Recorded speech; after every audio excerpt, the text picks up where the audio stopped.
கங் கணபதியே நம. அனைவருக்கும் வணக்கம்.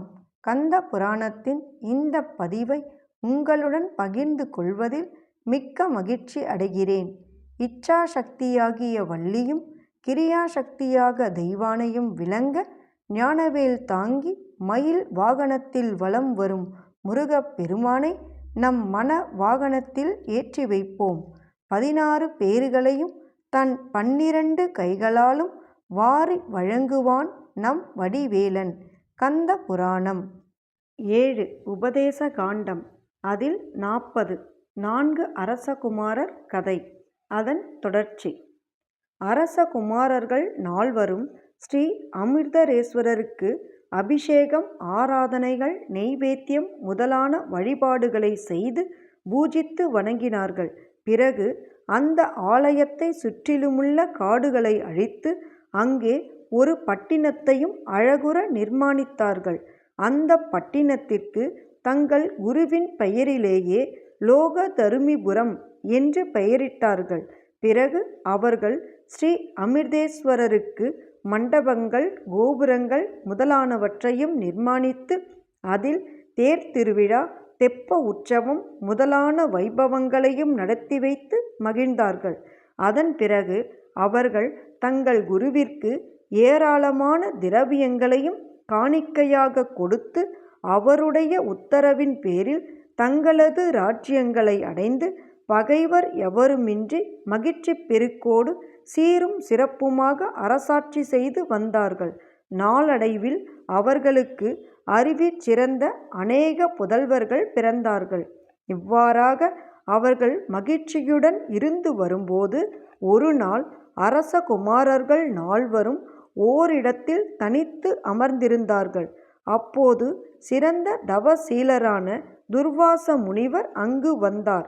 அவரை வணங்கி நமஸ்கரித்த அரசகுமாரர்கள், சுவாமி, தாங்கள் சகலமும் உணர்ந்தவர்.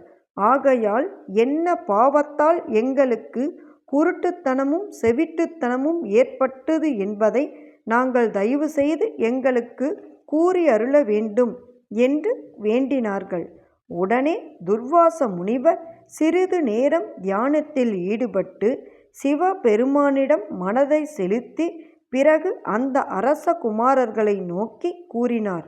அரசகுமாரர்களே, யவன தேசத்தில் ஆத்யபுரம் என்ற ஒரு பெரிய பட்டினம் இருக்கிறது.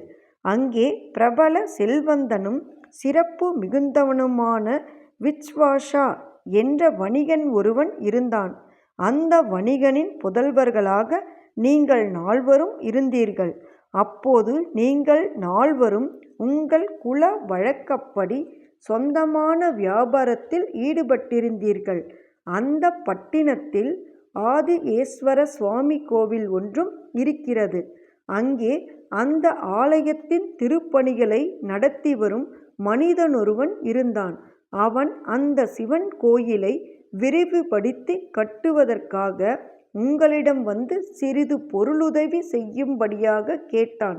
அப்போது நீங்கள் அவனிடம் பொருளுதவி தருவதாக வாக்குறுதி கூறி, ஆனால் அவற்றை கொடுக்காமல் நாளைக்கு தருகிறோம் என்று கூறியபடியே அந்த சிவபக்தனை அலைக்கழித்து வந்தீர்கள்.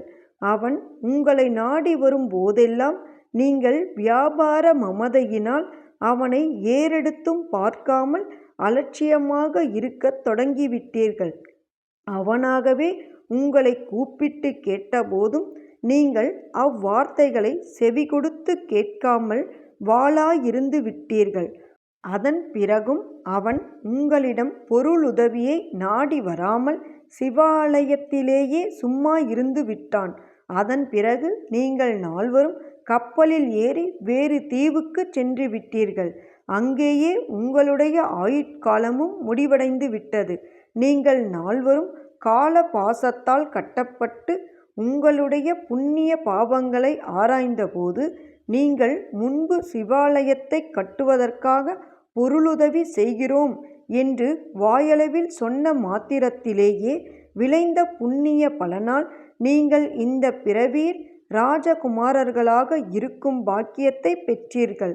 ஆனால் சொன்ன வார்த்தையின்படி நீங்கள் அவனுக்கு பொருள் உதவியை செய்யாமலேயே தட்டி கழித்து விட்டதால் அந்த பாவத்தின் விளைவாக உங்கள் பொருட்களையெல்லாம் நாசமாக்கி நீங்களும் குருடர்களாகவும் செவிடர்களாகவும் ஆகிவிட்டீர்கள். ஆனால் அதன் பிறகு நீங்கள் சிவ புண்ணியத்தை செய்து வந்ததின் மகிமையால் உங்களுடைய இழந்த கண்களும் காதுகளும் உங்களுடைய ராஜ்யமும் முன்போலவே உங்கள் வசம் ஆகிவிட்டது. துர்வாச முனிவர் இப்படி கூறி முடித்ததும் அரச குமாரர்கள் 4வரும் அவரை மீண்டும் வணங்கினார்கள். அதன் பிறகு அம்முனிவர் தம் ஆசிரமத்தை நோக்கி சென்று விட்டார். அரச குமாரர்களும் தங்களுடைய ராஜ்யங்களை நீதி நெறி வழுவாமல் செவ்வனே அரசாண்டு வந்து ஏராளமான சிவ புண்ணியங்களையும் செய்து நிறைவேற்றினார்கள்.